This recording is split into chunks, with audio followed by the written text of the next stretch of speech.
وَكُلُوا وَاشْرَبُوا حَتَّى يَتَبَيَّنَ لَكُمُ الْخَيْطُ الْأَبْيَضُ مِنَ الْخَيْطِ الْأَسْوَدِ، اور کھاتے پیتے رہو سحری کے وقت یہاں تک کہ جو سفید ڈورا ہے وہ رات کے جو سیاہ ڈورا ہے اس سے ممتاز ہو جائے، من الفجر، فجر کے وقت.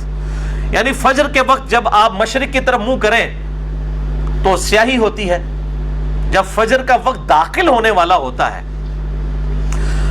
اس سے کافی دیر پہلے ہی ہلکی ہلکی سفیدی ظاہر ہوتی ہے، کیونکہ سورج اوپر آ رہا ہوتا ہے ود رسپیکٹ ٹو زمین. اس کو ہم کہتے ہیں صبح کاذب، یعنی جھوٹی صبح. اس کے بعد پھر وہ روشنی ذرا نمایاں ہوتی ہے اور بالکل سفید افق پہ پھیل جاتی ہے، اس سے اوپر بلیک ہوتا ہے سارا معاملہ اور نیچے ہوتا ہے سفید. اس کو ہم کہتے ہیں صبح صادق. اس وقت فجر کا وقت داخل ہو جاتا ہے، وہ کالا اور سفید ڈورا ہے، فجر کا وقت داخل ہو جاتا ہے اور سحری کا وقت ختم ہو جاتا ہے. اور پھر جب سورج کی ٹکیا باہر آنا شروع ہوتی ہے اس وقت فجر کا وقت بھی ختم ہو جاتا ہے. تو یہ کہا جا رہا ہے فجر کے وقت جو سفید اور سیاہ ڈورے ہیں جب وہ ممتاز ہو جائیں، یعنی صبح کاذب صبح صادق میں کنورٹ ہو جائے، پھر کھانا پینا چھوڑ دو. آج کل بڑا آسان ہے، وہ ٹائم ٹیبل بنے ہیں، میں انشاءاللہ اگلی دفعہ بتاؤں گا. اینڈرائڈ ایپس بنی ہیں، پرو مسلم اور باقی، میں انشاءاللہ اگلی دفعہ ڈیٹیل کے ساتھ اسے ڈسکس کروں گا. بہرحال اسی کانٹیکسٹ میں صحیح بخاری میں ایک حدیث ہے 4509. عدی بن حاتم کہتے ہیں کہ جب میں نے یہ آیت پڑھی تو انہوں نے اپنے تکیے، اپنے سرہانے، ایک سفید رنگ کا دھاگا اور ایک کالے رنگ کا دھاگا رکھ لیا اور وہ رات کے اندھیرے میں اس کو دیکھتے رہتے تھے. جب ان دونوں کا کلر واضح ہو جاتا تھا نا تو وہ کہتے تھے اچھا اب سحری کا وقت ختم ہو گیا. تو نبی صلی اللہ علیہ وآلہ وسلم کو آ کر عرض کی تو آپ صلی اللہ علیہ وسلم مسکرائے اور آپ نے مزاح کے طور پہ فرمایا کہ تیرا تکیہ اتنا چوڑا ہے کہ آسمان کے ڈورے اس کے نیچے آ جاتے ہیں. اس سے مراد آسمان کے ڈورے ہیں، آسمان پہ جو سفید اور سیاہ ڈورا ہے یہ والے ڈورے نہیں ہیں. اس سے یہ بات پتہ چلی کہ اجتہاد صحابی کا بھی غلط ہو سکتا ہے صحیح حدیث کے مقابلے پہ. اب انہوں نے اجتہاد ہی کیا نا، تو نبی صلی اللہ علیہ وسلم کی صحیح حدیث انہیں پہنچی تو ان کو پتہ چلا کہ یہ اجتہاد غلط تھا. یہ پکی ہے خصوصاً اپنے مقلدین علماء اور بھائیوں کے لیے جو کہتے ہیں جی اجتہاد. تو یہ اجتہاد کو ہم بھی مانتے ہیں لیکن کتاب و سنت اجماع کے بعد. اجتہاد تو صحابی کا بھی غلط ہو سکتا ہے کتاب و سنت کے مقابلے میں. وہ صحابی کا اجتہاد ہی تھا نا کہ کالا اور سفید ڈورا، انہوں نے اپنے دماغ سے سوچا، لیکن اللہ کے نبی کی حدیث آئی، آپ نے فرمایا کہ نہیں اس سے مراد وہ ہے. تو اب اس میں کوئی ضد نہیں کرنی چاہیے. تو قرآن حکیم میں ہر چیز موجود ہے، انسان تھوڑا سا تفکر کرے تو حق بات انسان کو پتہ چل جائے گی. ثم اتم الصیام الی اللیل، اور پھر اس کے بعد روزے کو رات تک مکمل کرو. اب یہ بڑا کڑوا ٹاپک ہے اور بون آف کنٹینشن ہے سنی اور شیعہ کے درمیان. میں انشاءاللہ اگلی دفعہ یہ مسئلہ بھی حل کر دوں گا. یہاں پہ الفاظ یہ نہیں ہے کہ روزے کو مکمل کرو شام تک، یہ الفاظ ہیں روزے کو مکمل کرو رات تک. اور رات کی ڈیفینیشن کے اعتبار سے جو اختلاف پایا جاتا ہے، میرے نزدیک سنی اور شیعہ دونوں ہی اپنی جگہ موقف پہ درست ہیں. اور بسا اوقات سنی علماء جو ہیں وہ شیعہ کے ساتھ بالکل خیانت کر رہے ہوتے ہیں اس مسئلے میں، اور بعض اوقات شیعہ جو ہیں وہ اہل سنت کے ساتھ خیانت کر رہے ہوتے ہیں. میں انشاءاللہ اگلی دفعہ اس مسئلے کو ڈسکس کروں گا. اور دونوں نے ون سائیڈڈ باتیں پکڑی ہوئی ہیں. اب یہ سارے حدیث بتا رہے ہوتے ہیں جی افطار میں جلدی کرو، حالانکہ یہ بھی حدیث موجود ہے قیامت والے دن آپ صلی اللہ علیہ وسلم کو ایسا منظر بھی دکھایا گیا ہے کہ دوزخ کے اندر لوگ الٹے لٹکے ہوئے ہیں جو وقت سے پہلے روزہ کھول لیا کرتے تھے. اب ہم یہ پوچھتے ہیں یہ وقت سے پہلے کھولنے والے کون ہیں؟ اہل تشیع کے بارے میں تو یہ ہے کہ وہ لیٹ کھولتے ہیں. پہلے کون کھول رہے ہیں؟ پہلے وہ کھول لیں جن کے ٹائم ٹیبل غلط بنے ہوئے ہیں. ان کو شرم بھی نہیں آتی، ہر سال لوگوں کے روزے ہیں وہ جی افطار میں جلدی کریں. افطار میں جلدی کا یہ مطلب تو نہیں کہ آپ روزہ ابھی غروب پورا بھی نہیں ہوا اور آپ کے بزرگ بابے غلط ٹائم ٹیبل بنا گئے ہوئے ہیں، آپ ان کے مطابق چلیں. مطلب ہمارے جیلم میں تو میں نے خصوصاً اہل حدیث مکتبہ فکر کے تو روزے شاید 25-30 سال سے کسی کا بھی صحیح نہ ہو، کیونکہ ان کا ٹائم ٹیبل مغرب کے وقت 4-5 منٹ جو ہے پہلے ہے. اور کئی بار بالکل آپ بلند مقام پہ چڑھے تو آپ کو روشنی نظر بھی آئے گی. ان کو بتایا کہ بھی آپ دارالاسلام پبلیکیشن خود اہل حدیث کا ادارہ ہے، ان کا آپ ٹائم ٹیبل دیکھ لیں، اس میں 4-5 منٹ کا آپ کا فرق ہے. تو یہ انشاءاللہ میں اگلی دفعہ اس کو ڈسکس کروں گا، چھوڑوں گا نہیں، کیونکہ اللہ تعالیٰ نے جڑی شے مسلط کر دیتی ہے وہ تو پھر مسلط ہوئے گی انشاءاللہ تعالی. وَلَا تُبَاشِرُوهُنَّ وَأَنْتُمْ عَاكِفُونَ فِي الْمَسَاجِدِ، اور عورتوں کے ساتھ ازدواجی تعلق مت قائم کرو جب تم مسجدوں میں اعتکاف کیے ہوئے ہو. اس سے یہ بات پتہ چلی کہ عورت بھی مسجد میں اعتکاف کر سکتی ہے, لیکن میں نے پچھلی دفعہ بتایا تھا جب حالات فیوریبل ہوں. آج کے جو حالات ہیں اس کے اندر بہتر یہ ہے کہ عورت گھروں میں ہی اعتکاف کرے. اس کی وجہ یہ ہے کہ آج کل یہ سیلفی فون اور یہ باقی جو بیماریاں ہیں اس کی وجہ سے کچھ ہو جائے گا, الا یہ کہ جہاں پہ آپ کو کنفرم ہو کہ اس طرح کی کوئی بےہودگی نہیں ہے تو وہاں پر سیکیورٹی بھی ہو ہر اعتبار سے. تو جب تم مسجدوں میں اعتکاف کرو تو پھر مسجد میں اعتکاف کرنے والا اپنی بیوی کے ساتھ ازدواجی تعلق قائم نہیں کر سکتا اگر اس کی بیوی نے بھی ساتھ اعتکاف کیا ہوا ہے. تلک حدود اللہ, یہ اللہ کی حدیں ہیں. فلا تقربوها, اور ان حدوں کے قریب بھی مت پھٹکنا. کذالک یبین اللہ آیاتہ للناس لعلہم یتقون, اور اس طریقے سے اللہ تعالیٰ اپنی آیات کھول کھول کر بیان فرماتا ہے تاکہ تم متقی بن جاؤ. وہی بات لعلکم تتقون, متقی بنانے کے لیے یہ کھول کھول کر. مطلب کیا ہے کہ کوئی شخص یہ نہ کہے کہ آپ یہ اتنی نٹی گٹیز ڈسکس کی جا رہی ہیں اور میاں بیوی کا ریلیشن شپ ڈسکس ہو رہا ہے, یہ کتنی کوئی بے حیائی پہ مبنی نعوذ باللہ کوئی باتیں ہیں. تو اللہ تعالیٰ ہمارے ہم آیات کھول کھول کر بیان کر رہے ہیں. اللہ کا مقصد وہ یہ نہیں ہے کہ وہ کسی کے اوپر زبردستی کوئی چیز امپلیمنٹ کرنا ہے, بلکہ احکامات کو کھول کر بیان کرنا ہے. اس میں کوئی بے حیائی والا معاملہ نہیں ہے. اب آخری آیت اسی کانٹیکسٹ میں سورۃ البقرہ کی آیت نمبر 188 جس میں 5واں ٹاپک ہے روزوں سے تقوی کے حصول کا لٹمس ٹیسٹ. ہاں جی, یہ آ رہی ہم کوڑیاں گلا, کس کے روزے قبول ہیں اور کون روزے کا مقصد حاصل کرے گا؟ تقوی والا. بڑا خطرناک لٹمس ٹیسٹ آیا چیک کرنے کے لیے, ٹیسٹر. وَلَا تَأْكُلُوا أَمْوَالَكُمْ بَيْنَكُمْ بِالْبَاطِلِ, مت ہڑپ کرو آپس میں ایک دوسرے کا مال حرام طریقے سے. اب رمضان کا مہینہ آ رہا ہے, چیزیں مہنگی کر دی ہیں, ملاوٹ کرنی شروع کر دی ہے, اور وہ سمجھ رہے ہیں رمضان کا مہینہ تو ہم برکتیں لوٹ رہے ہیں, لعنتیں لوٹ رہے ہیں. مت ہڑپ کرو آپس میں ایک دوسرے کا مال حرام طریقے سے. وَتُدْلُوا بِهَا إِلَى الْحُكَّامِ, اور اس مال کو رشوت کا ذریعہ نہ بناؤ حکمرانوں تک پہنچنے کے لیے. کیوں؟ لِتَأْكُلُوا فَرِيقًا مِّنْ أَمْوَالِ النَّاسِ بِالْإِثْمِ, کہ ایک فریق دوسرے فریق کا مال کھا لے گناہ کے ساتھ. یعنی رشوت دے کے کسی کے پلاٹ پہ قبضہ کر لیا, کسی کے جائیداد ہتھیار لی رشوت کے ذریعے, اور وہ گناہ اس کو پتہ بھی ہے کہ گناہ کا کام وہ کر رہا ہے. وَأَنْتُمْ تَعْلَمُونَ, جبکہ تم جانتے تو ہو. لوگ بڑے بولے بن کے مجھے بھی فون کر کے پوچھ رہے ہوتے ہیں علی بھائی یہ جائز ہے ناجائز. میں پہلے پوچھ رہا ہوں تہاڈا کیا خیال ہے, جائز ہے ناجائز ہے؟ نہیں جی لگتا تو ناجائز ہی ہے, تو میں نے کو پوچھ رہا ہوں. اللہ تعالیٰ بھی کہہ رہا ہے وَأَنْتُمْ تَعْلَمُونَ, جبکہ تم یہ جانتے بھی ہو کہ غلط کام کر رہے ہو. یہ دل کا جو مفتی ہے نا, بہت بڑا مفتی ہے, میں اس پہ بھی حدیث بھی ایک بتاتا ہوں دل کے مفتی کے اوپر, صحیح مسلم کی حدیث اسی کانٹیکسٹ میں.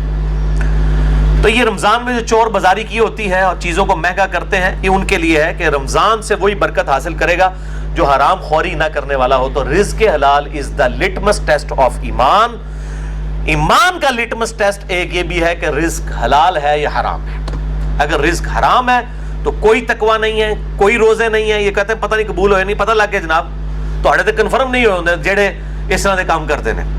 تو میں ان کو پھر بتاتا ہوں گا کنفرم نہیں ہوئے تو قبول. قرآن اس لکھے حرام خوری کرنے والوں کا کہاں پہ روزہ قبول ہے, کسی کو دھوکہ دینے والے کا, کسی کے ساتھ زیادتی کرنے والے کا.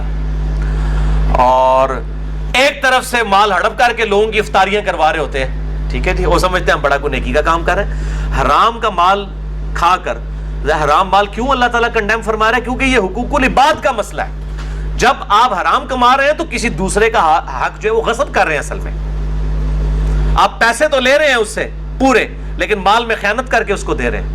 تو یہ حقوق العباد کا مسئلہ ہے, اس لیے اللہ تعالیٰ اس معاملے میں سختی فرماتا ہے.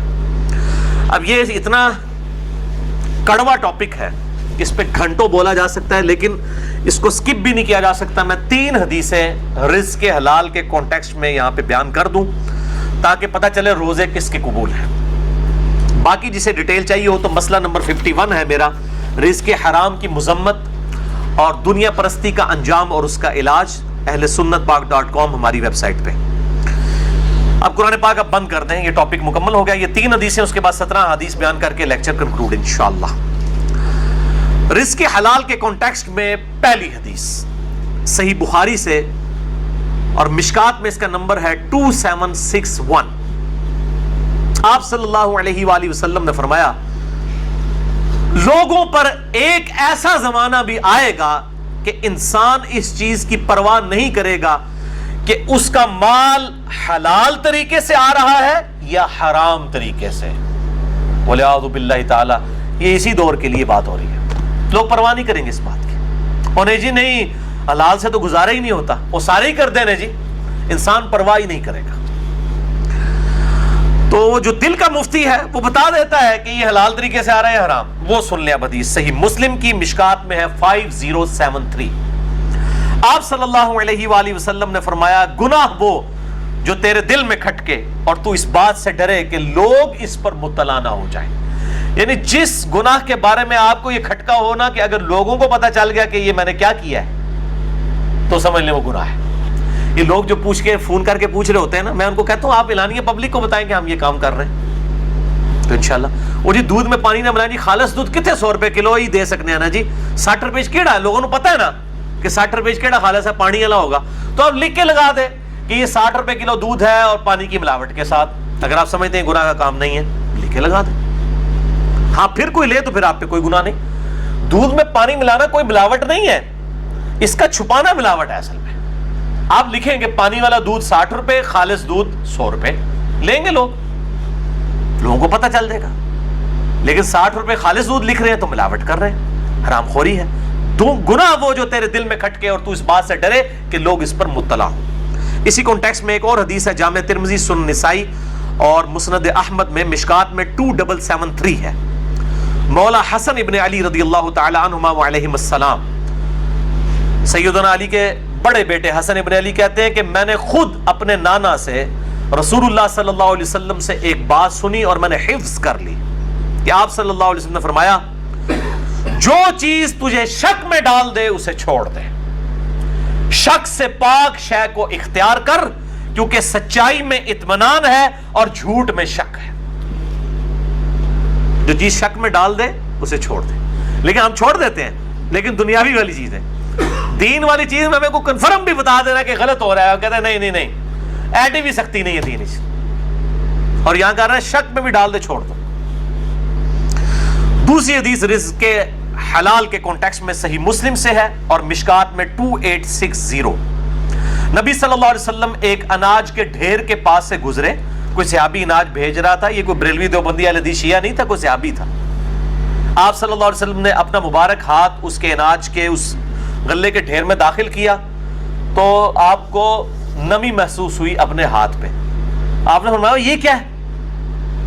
اس نے کہا یا رسول اللہ صلی اللہ علیہ وسلم, رات کے وقت بارش ہوئی تھی تو یہ گندم گیلی ہو گئی, اناج گیلا ہو گیا.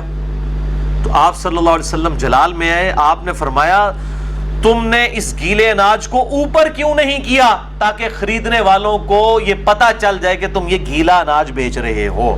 اور پھر آپ نے ساتھ ہی فرمایا من غشا فلیس منی, جس نے ملاوٹ کی, جس نے دھوکہ دے کے سامان بیچا, اس کا مجھ سے کوئی تعلق نہیں ہے. لیکن ہم کیا کہتے ہیں, اے اللہ جو کچھ بھی ہے تیرے محبوب کی امت سے ہے, اور محبوب کیا کہہ رہے ہیں صلی اللہ علیہ وسلم, جس نے ملاوٹ کی اس کا میرے سے کوئی تعلق نہیں. اور تو اڑی گل منی ہے یا محبوب دی گل منی ہے صلی اللہ علیہ وسلم.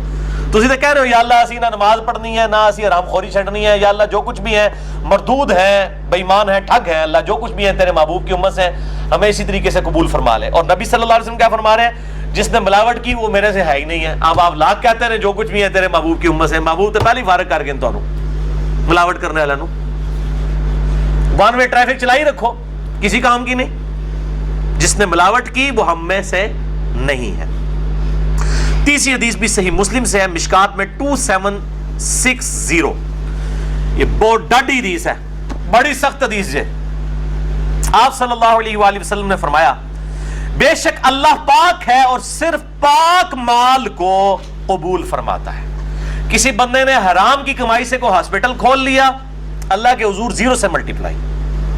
اللہ تعالیٰ نہیں دیکھنا مریضوں کا علاج ہو رہا ہے, یہ تو دنیا کا مسئلہ ہے. اللہ تعالیٰ کو کیا پرواہ ہے کسی کی.